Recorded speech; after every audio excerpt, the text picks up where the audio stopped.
Hello বন্ধুরা, সবাই কেমন আছো? আজকে তোমাদের জন্য নতুন একটি রোমান্টিক গল্প নিয়ে আসলাম। আশা করি গল্পটি তোমাদের কাছে ভালো লাগবে। নতুন নতুন রোমান্টিক গল্প এখনই মারিয়া ব্লগ চ্যানেলটি সাবস্ক্রাইব করো। আমি যে প্রচণ্ড খারাপ, নির্লজ্জ বেহায়া একটা মেয়ে সেটা আপনি খুব ভালো করেই জানেন, নিবিড় ভাই। এই তোর লজ্জা করে না বড়দের মুখে মুখে এভাবে তর্ক করতে? আর তোকে না বলেছিলাম এই বাড়িতে না আসতে, তাহলে কেন এসেছিস? আমার মামার বাড়ি, তাই এসেছি। মামার বাড়িতে এসেছিস, ভালো কথা। আমার রুমে কি করছিলি তুই? মামি আপনাকে ডাকছিল। আমি আসতে চাইনি, তাও আমায় পাঠিয়েছে। তুই আমার ঘরে আসতে চাসনি? সিরিয়াসলি, তুই তো শুধুই আমার আশেপাশে আসার বাহানা খুঁজিস, তাই না আফরা? আপনার এত অপমানের পরও বারবার কেন আপনার কাছে আসি সেটা জানতে চাইবেন না? একদম না। তোর এসব আজাইরা কথা শোনোর ইচ্ছা বা টাইম কোনোটাই আমার নেই। তোকে যেন আর আমার ঘরে না দেখি। আমিও আর কথা না বাড়িয়ে চলে আসি। এই লোক একটু ভালোমতো কথা বলতে পারে না। আমি আফরা, আর নিবিড় ভাইয়া আমার মামাতো ভাই। ভাইয়াকে আমি অনেক ভালোবাসি, কিন্তু ভাইয়া সেটা বুঝতেই চাই না। সবসময় বাজে ব্যবহার করে আমার সাথে। নিষ্ঠুর একটা গু। আমি সোজা মামির কাছে চলে গেলাম। আচ্ছা মামি, নিবিড় ভাইয়ার জন্মের সময় কি মামা খুব অর্থসংকটে ভুগছিল? এসব কি কথা আফরা? তাহলে একটু মধু কিনে নিজের ছেলের মুখে দেয়নি কেন? বুঝেছি, আবার কিছু বলেছে ও তোকে? কিছু মানে অনেক কিছু বলছে। কথা শুনে তো মনে হচ্ছিল যেন উনার ঘরে ডাকাতি করতে গেছি আমি। রাগ করিস না মামনি। জানিস তো ওর ঘরে ও কাউকে এলাও করে না। সেই তো। একটু খেয়াল রেখো, ঘরে আবার বউ তো লুকিয়ে রাখতে পারে।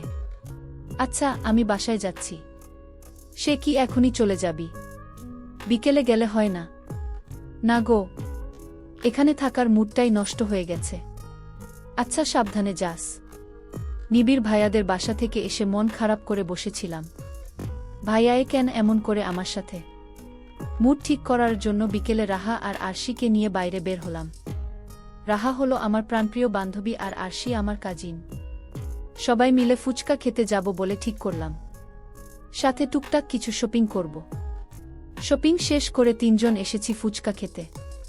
ভেবেছিলাম হয়তো ফুচকা খেলে মনটা ভালো হয়ে যাবে, কিন্তু এখানে এসে মনটা আরও খারাপ হয়ে গেল। দেখলাম নিবিড় ভাইয়া কথা আপুকে ফুচকা খাইয়ে দিচ্ছে। নিবিড় ভাইয়া সবার সামনে কথা আপুকে নিজের বেস্ট ফ্রেন্ড বলে দাবি করলেও যে ওদের ভেতরে অন্য কিছু আছে সেটা আমি ভালো করেই জানি। বেস্ট ফ্রেন্ডকে বুঝি কেউ এভাবে ট্রিট করে? মনটাই খারাপ হয়ে গেল। চোখে পানি টলমল করছে। ওদেরকে নিয়ে ফুচকা না খেয়ে ওখান থেকে চলে এলাম। রাহা নিবিড় ভাইয়ার ব্যাপারে সব জানে বলে কোনো প্রশ্ন করল না আমায়, কিন্তু আরশি একের পর এক প্রশ্ন করেই যাচ্ছে। শরীর খারাপ লাগছে বলে চলে এলাম। বাড়ি ফিরে কাউকে কিছু না বলে সোজা রুমে গিয়ে দরজা লাগিয়ে দিলাম। কেন জানি না আজ খুব কান্না পাচ্ছে।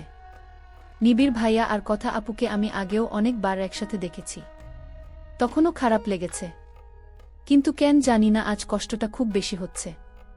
এসে থেকে ঘরেই বসে আছি। রাতে খাবারের জন্য আম্মু আব্বু ডাকতে এলেও শরীর খারাপ বলে কাটিয়ে দিয়েছি। প্রচুর কেঁদেছি এতক্ষণ। চোখমুখ একদম ফুলে গেছে, মাথাটাও খুব ধরেছে। মাথা ব্যথা কমাতে এই রাতেই একবার গোসল করলাম। রাত প্রায় 3টা বাজে। এত রাতে গোসল করেছি, তাহলে নির্ঘাত ঠান্ডা লাগবে। তাই ভালোমতো চুল মুছেই ঘুমিয়ে পড়লাম। রাতে শরীর কাঁপিয়ে জ্বর এসেছে। ভালোমতো চুল শুকিয়ে ঘুমানোর পরও কিভাবে জ্বর এলো সেটাই মাথায় ঢুকছে না। মা আমার মাথায় জলপট্টি দিচ্ছে। বাবা ডাক্তার আনতে গেছে। সকাল মাত্র 6টার কাছাকাছি। ইতিমধ্যে আমার 14 গোষ্ঠী হাজির হয়েছে আমার সামনে। খবর পেয়েই সবাই চলে এসেছে। সামান্য একটু জ্বর হওয়ায় এভাবে সবাইকে ডেকে আনার কি মানে বুঝি না। আমার জ্বরকে অবশ্য সামান্য বলা চলে না। আমার খুব একটা জ্বর হয় না, কিন্তু যখন হয় তখন একদম হসপিটালে এডমিট হওয়া লাগে। এত মানুষের মধ্যেও আমার চোখ শুধু নিবিড় ভাইয়াকেই খুঁজছে। আমার এত জ্বর জেনেও কি উনি আসবেন না? দুপুরের দিকে জ্বর একটু কমেছে। সবাই চলে গেল, মামি থেকে গেছে। নিবিড় ভাইয়া নাকি মামিকে নিতে আসবে। এই সুযোগে নিবিড় ভাইয়াকে একটু দেখ বলে ড্রয়িং রুমে এসে বসে আছি। কালকের ব্যাপারটা নিয়ে উনার উপর অভিমান হয়েছিল, তবুও এই বেহায়া মনটা যে উনাকে দেখার জন্য ব্যাকুল হয়ে আছে। একটু পরে মামি আমার জন্য কিসের জেন রস নিয়ে আসলো। জ্বরের সময় নাকি এগুলো খেলে ভালো লাগে। আমি খাবো না করেও খেয়ে ফেললাম। প্রচণ্ড তিতা ছিল এটা। কেমন খেতে এটা? নিবিড় ভাইয়ার মতো, মানে খুব তিতা, একদম রসকসহীন। আমার কথা শুনে মামিও হেসে দিল। সাথে সাথে আমিও হেসে উঠলাম। আম্মুর পর মামি আমাকে সবচেয়ে বেশি ভালোবাসে। মামির একটা মেয়ের খুব শখ ছিল, কিন্তু নিবিড় ভাইয়া হওয়ার পর মামি আর কনসিভ করতে পারেনি, তাই আমাকে নিজের মেয়ের মতো দেখে। মামা বাড়ির সবাই আমাকে খুব ভালোবাসে, শুধু নিবিড় ভাইয়াই আমাকে সহ্য করতে পারে না। একদিন বসতো আমার হাত থেকে একটু পানি কথা আপুর গায়ে পড়ে গেছিল বলে খুব বকেছিল আমায়। একটা থাপ্পড়ও মেরেছিল। সেদিন বাড়ি এসে খুব কেঁদেছিলাম। সেদিনও অবশ্য এমন জ্বর এসেছিল। তারপর 3 মাস মামা বাড়ি যায়নি। অবশেষে নিবিড় ভাইয়া এসে আমার কাছে মাফ চেয়েছিল। বসে বসে এসব স্মৃতিচারণ করছিলাম, তখনই নিবিড় ভাইয়া চলে এলো। কিন্তু উনার সাথে আবির ভাইয়াও ছিল। আবির ভাইয়া আমার নিজের ভাই। ভাইয়া একজন ডাক্তার। কিছুদিন আগে কাজের জন্য দেশের বাইরে গিয়েছিল। কিন্তু ভাইয়া যে আজ আসবে সেটা আমাকে বলনি, তাই রাগ করে ওখানেই বসে রইলাম। ঠিক করছি আজ ভাইয়ার সাথে কথা বলবো না। ভাইয়া আমার কাছে এসে বলল, কি হয়েছে বনু? ভাবলাম আজ এসে তোকে চমকে দিব, কিন্তু তুই তো জ্বর বাঁধিয়েই বসে আছিস। ভাইয়ার এই মিষ্টি কথায় আমি একদম গলে গেলাম। এই মানুষটার উপর তো আমি রাগ কর থাকতেই পারি না ঘে। আমি কি ইচ্ছে করে জ্বর বাঁধিয়েছি বল? হ্যাঁ সেই তো। তুই তো কিছুই করিস না, বরং সমস্যারা তোকে খুঁজে তোর ঘাড়ে এসে ঝুলে যায়, তাই না? নিবিড় ভাইয়ার এই কথাটা শুনেই মেজাজ গরম হয়ে গেল। কোথায় আমি অসুস্থ, আমাকে সান্ত্বনা দিবে তা করে আমায় জ্বালাচ্ছে। এই মানুষটা কি কখনো আমায় একটু বুঝবে না? কেন আমাকে উনি এত কষ্ট দেন? রাগ কর ওখান থেকে উঠে চলে যাচ্ছিলাম, তখন উনি বললেন, দাঁড়া আফরা, তোর সাথে আমার কথা আছে। উনি আবার কি বলবেন? কাল যে আমি উনাকে দেখেছি সেটা জেনে গেল না তো? উপরে তোর রুমে আয়, কথা আছে। আমাকে রুমে যেতে বলেই উনি সিঁড়ি দিয়ে উঠে আমার ঘরে চলে গেলেন। আমারও কি যাওয়া উচিত? না, আমি যাব না। এমনিতে তো আমাকে উনার আশেপাশে যেতেও মানা করেছে, এখন উনার প্রয়োজন বলে ডাকছে। আমি যাব না। এসব ভাবছিলাম তখনই কেউ মানে নিবিড় ভাইয়া আমার হাত টেনে আমার ঘরে নিয়ে যেতে লাগল। যাহ বাবা, উনি আবার কখন নিচে এলো? কি বলবেন ভাইয়া? তোর জ্বর এলো কি করে? মানে? কাল তুই আমাকে আর কথাকে একসাথে দেখেছিলি, তাই বাড়ি এসে কেঁদে কেঁদে জ্বর বাঁধিয়েছিস, তাই না? আপনি কি করে জানলেন ভাইয়া? সেটা তোর না জানলেও চলবে। কেন কটিস তুই এসব? আমি আপনাকে ভালোবাসি ভাইয়া। আপনার সাথে অন্য কাউকে সহ্য করতে পারি না আমি। থাপড়ে তোর গাল লাল করে দিব আমি। তোকে ভালোবাসি না আমি, বুঝেছিস? আপনি কথা আপুকে ভালোবাসেন, তাই না? হ্যাঁ, আমি ভালোবাসি ওকে। হয়েছে শান্তি। কথাগুলো বলেই নিবিড় ভাইয়া চলে গেল। আমিও দৌড়ে ছাদে চলে গেলাম। আজ আমার খুব কষ্ট হচ্ছে। ভালোবাসা কেন এত কষ্ট দেয়? ছাদ থেকেই দেখলাম নিবিড় ভাইয়ারা চলে গেল। একটু পরেই বেশ জোরে বৃষ্টি শুরু হলো। আজ আমার চোখের জলের মতো বৃষ্টির পানিও বাদ মানছে না। একেই জ্বর, তার ওপর বৃষ্টিতে ভেজায় শরীরটা বেশ দুর্বল লাগছে। দাঁড়িয়ে থাকারও শক্তি পাচ্ছি না। হঠাৎই মাথা ঘুরে ছাদেই পড়ে গেলাম। জ্ঞান ফিরতেই ফিনাইলের কড়া গন্ধ নাকে এলো। বুঝতে বাকি রইল না যে আমি হাসপাতালে। চোখ খুলতেই মায়ের মলিন মুখটা চোখে পড়ল। পাশে ভাইয়া আর মামি বসেছিল। আম্মু আমার দিকে এগিয়ে এসে আমার মাথায় হাত রেখে বলল, এরকম পাগলামি কেউ করে? তোর মাথায় কি একটু বুদ্ধি নেই? মরার শখ হয়েছে? আম্মু চুপ করো তো। ভাইয়া আম্মুকে চুপ করতে বলে আমার দিকে এগিয়ে এসে বলল, এরকম কেউ করে? জানিস আমরা কত টেনশনে ছিলাম। নিজের সাথে সাথে আমাদেরও কষ্ট দিলি তো। আমরা তো ভেবেছিলাম আজ রাতে তোর জ্ঞান ফিরবেই না। ভাইয়ার কথা শুনে ঘড়ির দিকে তাকিয়ে দেখলাম রাত 1:30 বাজে। আমি যখন ছাদে ছিলাম তখন 1:00টা বেজেছিল। আমি এতক্ষণ অজ্ঞান ছিলাম। আমি কি নিবিড় ভাইয়ার জন্য নিজেকে একটু বেশি কষ্ট দিচ্ছি? আম্মু খাবার খাইয়ে ওষুধ খাইয়ে চলে গেল। বাকি সবাইকেও ভাইয়া বাসায় পাঠিয়ে দিল। একটু পর ভাইয়া আমার কাছে এসে আমার হাত ধরে বলল, কি হয়েছে বনু? তুই কোনো ব্যাপারে এত কষ্ট পেয়েছিস, আমায় বল। আমি আর না থাকতে পেরে ভাইয়াকে জড়িয়ে ধরে কেঁদে দিলাম। আমি নিবিড় ভাইয়াকে অনেক ভালোবাসি। তাকে ছাড়া আমি বাঁচব না। তুই সত্যি নিবিড়কে ভালোবাসিস? আমায় আগে কেন বলিসনি? আমি চাইনি এটা নিয়ে তোদের মধ্যে কোনো ঝামেলা হোক। ঝামেলা কেন হবে? নিবিড় ভাইয়া যে অন্য কাউকে ভালোবাসে। আচ্ছা, তুই এগুলা আমার উপর ছেড়ে দে, আমি দেখে নেব। তুই এখন ঘুমিয়ে পড়। 2 দিন পর হাসপাতাল থেকে বাড়ি ফিরলাম। এই 2 দিন নিবিড় ভাইয়া একবারও আমার খবর নেয়নি। আমি কি এতই ফেলো না? আমি এবার এইচএসসি দিয়েছি, এখনও রেজাল্ট দেয়নি, তাই পড়াশোনার চাপও নেই। সারাদিন শুয়ে বসেই কাটে। আম্মু রান্না করে, আব্বু অফিসে, আর ভাইয়া হাসপাতালও, আর আমি একা বসে বসে বোর হচ্ছি। টাইম পাস করার জন্য মোবাইল নিয়ে ফেসবুকে ঢুকলাম। এই 2 দিন ফোনের কোনো খবরই ছিল না। ফেসবুকে ঢুকেই চোখে পড়ল নিবিড় ভাইয়ার হাস্যোজ্জ্বল ছবি। তাদের ফ্রেন্ডস গ্রুপের সবাই মিলে ট্যুরে গেছে। সবার গ্রুপ ছবি হলেও ভাইয়া তার আর কথা আপুর 2টো ক্লোজ ছবিও পোস্ট করেছে। ছবিগুলো দেখতেই চোখ দিয়ে দুফোঁটা জল গড়িয়ে পড়ল। মোবাইলটা রেখে বাইরে চলে গেলাম। বিকেলে ভাইয়া এসে বলল আজ নাকি আমায় নিয়ে শপিংয়ে যাবে। কথাটা শুনেই মনটা ভালো হয়ে গেল। সন্ধ্যায় ভাইয়ের সাথে শপিংয়ে গেলাম। ভাইয়া আমার পছন্দমতো সব কিনে দিল। রাতে বাইরে খাওয়ার কথা থাকলেও ভাইয়ার একটা ইমার্জেন্সি আসায় ভাইয়া আমাকে বাসায় নামিয়ে দিয়ে হাসপাতালে চলে গেল।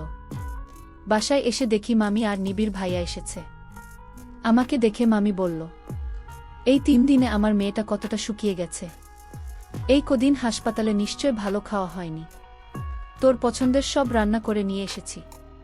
মামির কথা শুনে নিবিড় ভাইয়া মামিকে প্রশ্ন করল, ওই হাসপাতালে ছিল, আমাকে তো বলনি। তুমি বিজি মানুষ, তোমাকে তো সেদিন কত ফোন করলাম, তুই বিজি বলে কেটে দিলি। তারপর তো ট্যুরে চলে গেলি। ভাইয়া কিছু বলবে তার আগেই আম্মু এসে ভাইয়াকে খেতে নিয়ে গেল। আর আমাকে বলল, ফ্রেশ হয়ে আয়, আফরা খাবার দিচ্ছি।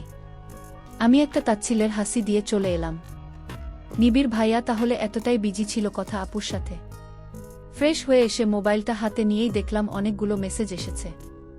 একটা মেসেজ ওপেন করতেই আমার মাথায় আকাশ ভেঙে পড়ল। মেসেজে লেখা ছিল, তুমি কি জানো শুভ্রপরি, তোমার শুভ্রতায় আমি প্রতিনিয়ত ডুবে মরছি গু। আমাকে এমন মেসেজ কে পাঠাবে?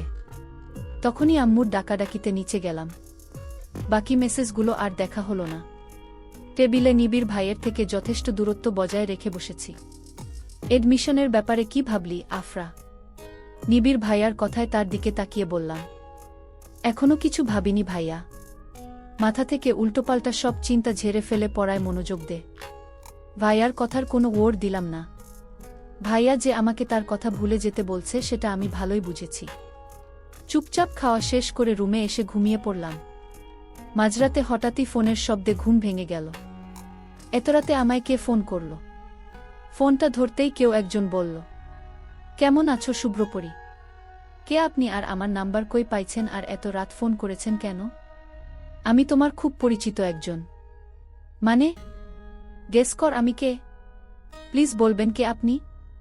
আমি হলাম আমি তোমার খুব কাছের একজন। আচ্ছা, ছোটবেলায় কি আপনার আকিকা দেওয়া হয়েছিল? এইগুলো কেমন প্রশ্ন? অবশ্যই দেওয়া হয়েছিল। তাহলে আকিকা দিয়ে যে নাম রাখা হয়েছিল সেটা বলেন, নয়তো ফোন রাখেন। আরে বাহ, আমার নাম জানার এত আগ্রহ। আচ্ছা শোনো, তাহলে আমার নাম প্রহর। এবার দেখি আমায় কেমন খুঁজে বের করতে পারো। কথাটা বলেই লোকটা ফোন কেটে দিল। আজব লোক তো, আমাকে কিছু বলার সুযোগ না দিয়েই ফোন কেটে দিল। আমিও আর 7-5 না ভেবে ঘুমিয়ে পড়লাম। কেটে গেছে 7 দিন। সবকিছুই তার আপন গতিতে চলছে। তেমনি আমার জীবনও। একদিনে একবারও আমার নিবিড় ভাইয়ার সাথে কথা হয়নি। মামাবাড়ি যাওয়াটাও কমিয়ে দিয়েছি। বেশ কিছু দিন ধরেই মামি বারবার ফোন করছে ও বাড়ি যাওয়ার জন্য। তাই ঠিক করছি আজ বিকেলে যাব। তবুও নিবিড় ভাইয়ার মুখোমুখি হতে চাচ্ছি না। বিকেলে নিবিড় ভাইয়াদের বাসায় গিয়ে বেল বাজাতেই নিবিড় ভাইয়া এসে দরজা খুলে দিল। কি চাই? বাথরুম পরিষ্কার করতে আসছি। হোয়াট? কি হোয়াট? আমাকে দেখে আপনি বুঝেন নাই যে আমি এখানে কি করতে আসি? যত সব সরেন দেখি, ভেতরে যেতে দেন। নিবিড় ভাইয়াকে কিছু বলতে না দিয়েই আমি ভেতরে ঢুকে গেলাম। বাড়ি থেকেই ঠিক করে আসছি এখন থেকে নিবিড় ভাইয়াকে একদম ইগনোর করব আমি। তাকেও বোঝাবো যে আমারও আত্মসম্মান আছে। আমিও সোজা মামির কাছে চলে গেলাম। অনেকক্ষণ গল্প করলাম দুজন। রাত প্রায় ৮টা বাজে। রাতে ভাইয়া বাসায় যাওয়ার সময় আমায় নিয়ে যাবে। কিছুক্ষণ পর মামির এক প্রতিবেশী এসে মামিকে ডেকে নিয়ে গেল, তার কি যেন সমস্যা হয়েছে তাই। বাড়িতে এখন আমি একাই।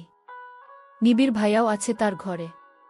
আমি সিঁড়ি দিয়ে নেমে নিচে যাচ্ছিলাম, তখনই কিছু একটার সাথে বেঁধে পড়ে যেতে নিলেই কেউ আমাকে ধরে ফেলে, কিন্তু শেষ রক্ষা হলো না। দুজনেই নিচে পড়ে গেলাম। কোমরটা বুঝি ভেগেই গেল। পরক্ষণেই মনে পড়ল, নিবিড় ভাইয়া তো আমাকে ধরবে না, তাহলে কে ধরল? ভূত না তো আবার? তাকিয়ে দেখি একটা ছেলে দাঁড়িয়ে আছে, বেশ সুদর্শন। এই আপনি কে? হ্যাঁ। আর আমাকে কেন ধরলেন? জি আর বলি বলুন তো, ভাবলাম আপনাকে ধরে হিরোদের মতো পড়ার হাত থেকে বাঁচিয়ে নিব, কিন্তু তা আর হলো কই। মাঝখান থেকে নিজেও পড়ে গেলাম। বেশ হয়েছে পড়ে গেছেন। খুব শখ না হিরো হওয়ার? কি হচ্ছে এখানে? নিবিড় ভাইয়ার কথা শুনে দুজনেই তার দিকে তাকালাম।